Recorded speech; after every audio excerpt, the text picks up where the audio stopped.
একটা সুন্দর দিনের গল্প আপনাদের সাথে শেয়ার করব। কলকাতায় শুনেছি নতুন ট্যাম্পোলিন পার্ক খুলেছে, তার জন্য ওখানে যাব। কিন্তু বাসে ওঠার সময় কাকুকে যেই বললাম, কাকু তো চিনতেই পারছিল না। ফাইনালি আমরা তাই জন্য টোটো করে এসে গেছিলাম খড়দা স্টেশন থেকে এসে গেছিলাম বিধাননগর ট্রেনে করে।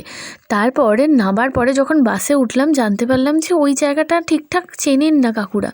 তো তার জন্য ডিসিশান একটু চেঞ্জ করতে হলো। গুগল ম্যাপ দেখে চললাম বিশ্ব বাংলার উদ্দেশ্যে, কিন্তু শেষমেশ দেখি 4টে বেজে গেছে।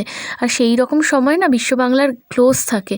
তো সেইখানে নেবে, বিশ্ব বাংলায় নেবে, সেখান থেকে আর একটা বাস ধরে আমাদের যেতে হয়েছিল ফাইনালি ইকো পার্কে।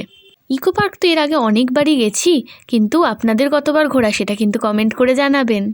ইকো পার্কে যতবারই যাই না কেন বেশ ভালো লাগে। এবারে আমি ইকো পার্কে গিয়ে প্রথম যে জিনিসটা ট্রাই করলাম, যেটা আমি আগে কখনো ট্রাই করিনি, সেটা হলো দু চাকা বলছি, দুটো সিটওয়ালা সাইকেল।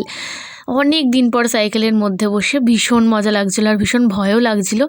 সময় ছিল আমাদের কাছে 30 মিনিট।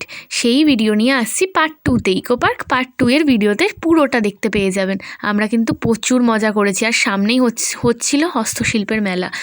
অনেকেই জানবেন হস্তশিল্প মেলায় অনেক দূর দূর থেকে লোক আসছিল, কিন্তু আমরা হস্তশিল্প মেলায় ঢুকতে পারিনি, অনেকটা রাত হয়ে যাচ্ছিলো, তো তার জন্য। ইকো পার্কের পার্ট 2 এর ভিডিওটা কিন্তু মিস করবেন না।